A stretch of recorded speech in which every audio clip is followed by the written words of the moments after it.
Saudara, penanganan COVID-19 di awal pandemi mempertaruhkan ekonomi. Ya, karena kesehatanlah yang utama. Seiring dengan waktu, cara kita merespon COVID-19 mulai diseimbangkan dengan pemulihan ekonomi.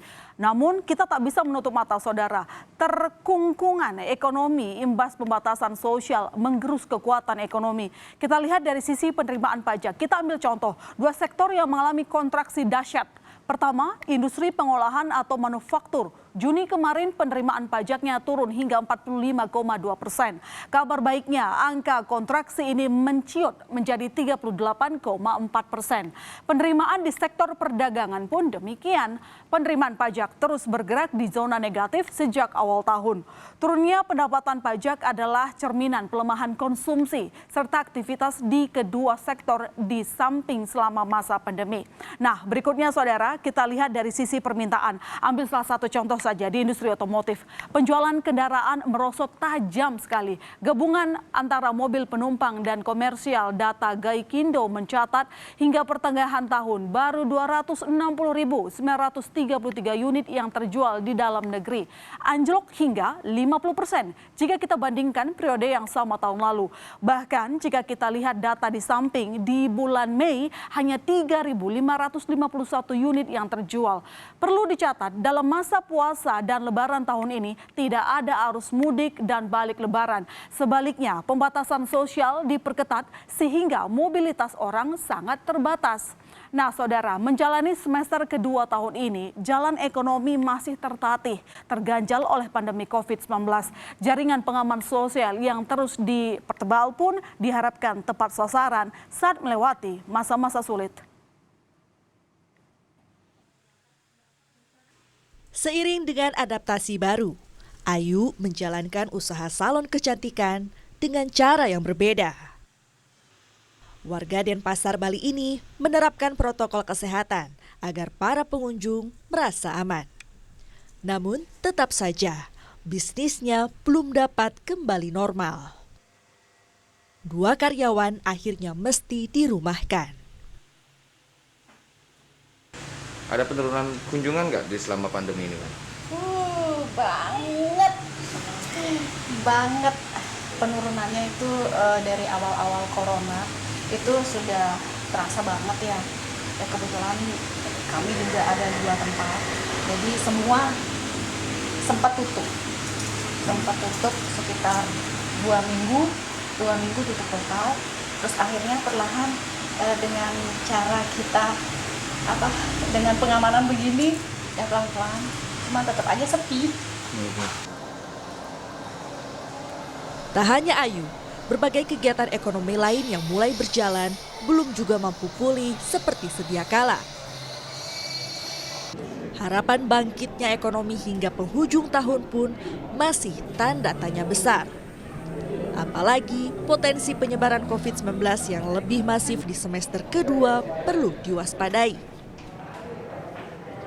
Ini juga dibahas kemarin di dalam forum G20, bahwa ketidakpastian yang paling besar adalah masalah COVID, di mana kemungkinan terjadinya second wave atau recurrent outbreak yang menyebabkan seluruh pemerintah itu harus dipaksa untuk menutup atau melakukan restriksi kegiatan lagi. Ini yang akan menjadi pukulan kepada perekonomian secara global maupun di semua negara. Belanja pemerintah dan belanja rumah tangga tetap menjadi andalan untuk menggerakkan ekonomi, salah satunya melalui bantuan sosial. Meski demikian, pelaku usaha di Jakarta menyebut sistem bansos perlu dievaluasi. Nah, kemudian penyaluran bansos ini juga sesuatu juga yang kita harapkan cepat tetaran. Hanya kemungkinan besar harapan kami adalah mungkin nggak bantuan-bantuan sosial yang selama ini disalurkan secara langsung sembako itu bisa diganti dengan uang tunai. Supaya apa? Supaya masyarakat kita ini bisa langsung belanja sendiri kebutuhannya. Agar ada pergerakan daripada konsumsi rumah tangga kita dan peredaran uang. Selain itu, para pebisnis meminta segala stimulus bagi dunia usaha benar-benar diterapkan di lapangan. Seperti relaksasi dan dispensasi pajak hotel dan restoran. Tim Liputan Kompas TV. Mengulas lebih jauh gejala ekonomi, kita akan berbincang dengan mantan Menteri Keuangan Chatib Basri terkait awasi gejala resesi ini. Pak Chatib, selamat malam. Selamat malam. Pak Chatib, kita tahu kabar yang kurang enak sebenarnya dari Singapura. Mereka sudah mengalami resesi. Apakah ini nanti akan menular ke Indonesia? Mungkin berbeda antara Indonesia dengan Singapura. Alasan kenapa Singapura itu mengalami kontraksi yang begitu tajam karena share dari perdagangan terhadap total GDP-nya lebih dari 200%. Jadi ketika ekonomi global collapse, langsung Singapura itu terkena. Sementara dampak dari global terhadap Indonesia itu limited karena share dari ekspor kita terhadap GDP kurang dari 30%. Nah, ekonomi kita itu lebih tergantung domestik. Ini yang menjelaskan kenapa bahkan di kuartal pertama kita masih bisa tumbuh 2,97. Tapi nanti kalau Singapura recover karena globalnya pulih, Indonesia akan tertinggal dibanding Singapura. Kalau kita melihat data, ini data-data konsumsi sebenarnya membaik Pak Chatib di bulan Juni. Apakah kita masih dekat dengan resesi? Jangan dijawab dulu Pak Chatib, kita akan segera kembali tetap di Berita Utama, Saudara.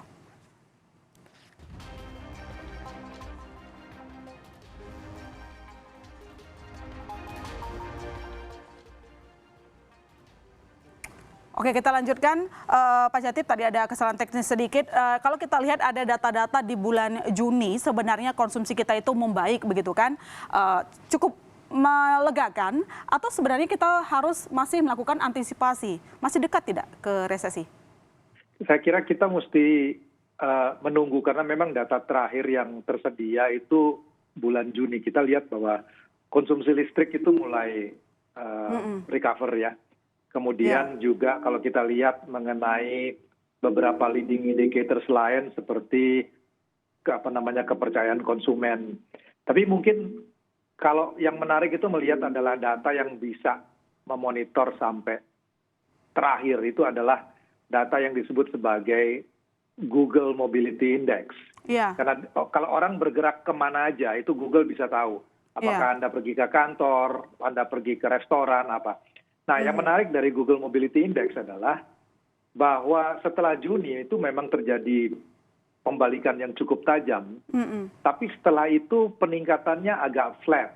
Nah, ini jadi pertanyaannya adalah apakah kenaikan atau pembalikan konsumsi yang terjadi di bulan Juni itu akan sustainable atau tidak? Harapan kita itu akan pemulihannya akan terus terjadi sehingga recovery-nya bentuknya seperti huruf victory, P, ya.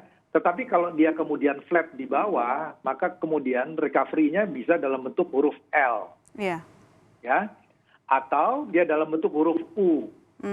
Nah, ini yang kita tunggu. Kalau ternyata bentuknya L dengan U, maka itu ada kemungkinan bahwa 2 kuartal kita akan mengalami pertumbuhan negatif. Itu artinya resesi.